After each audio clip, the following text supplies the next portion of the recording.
یاجوج ماجوج بھی ایک قسم کی مخلوق ہے جس کا اس دنیا میں قرب قیامت میں ظہور ہوگا۔ حضرت حسان رحمۃ اللہ علیہ فرماتے ہیں کہ یاجوج اور ماجوج دو امتیں ہیں، پھر ان میں ہر امت کے 4 لاکھ امتیں ہیں جن کے افراد کا علم نہیں، اور کوئی امت دوسری امت کے مشابہ نہیں۔ ان میں کوئی مرد اس وقت تک نہیں مرتا جب تک وہ اپنی اولاد میں 100 خاندان نہیں دیکھ لیتا۔ کیا تم نے اللہ کا فرمان نہیں دیکھا؟ حالانکہ اس نے ایسی مخلوق پیدا کی ہے جس کو ان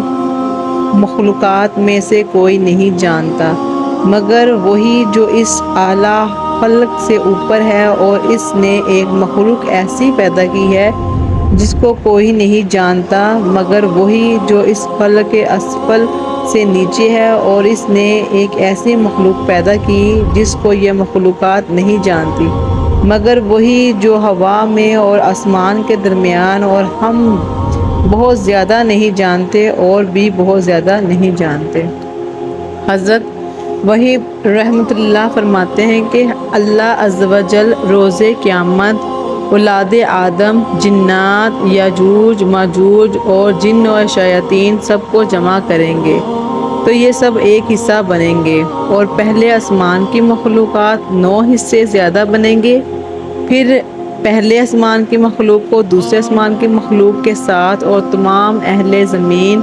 انسان، جنات، شیاطین، یاجوج ماجوج سب کو ایک بنائیں گے تو تیسرے آسمان والے 9 حصے، ان سے زیادہ، پھر اسی حساب کے مطابق یہ صورت 7ویں آسمان تک پہنچے گی۔ پس برکت والی ہے وہ ذات جس نے ان کی تعداد کو، ناموں کو، روزیوں کو، عمروں کو، موت کو، حیات کو اور ان کے آخری ٹھکانے کو اپنے احاطہ قدرت میں رکھا۔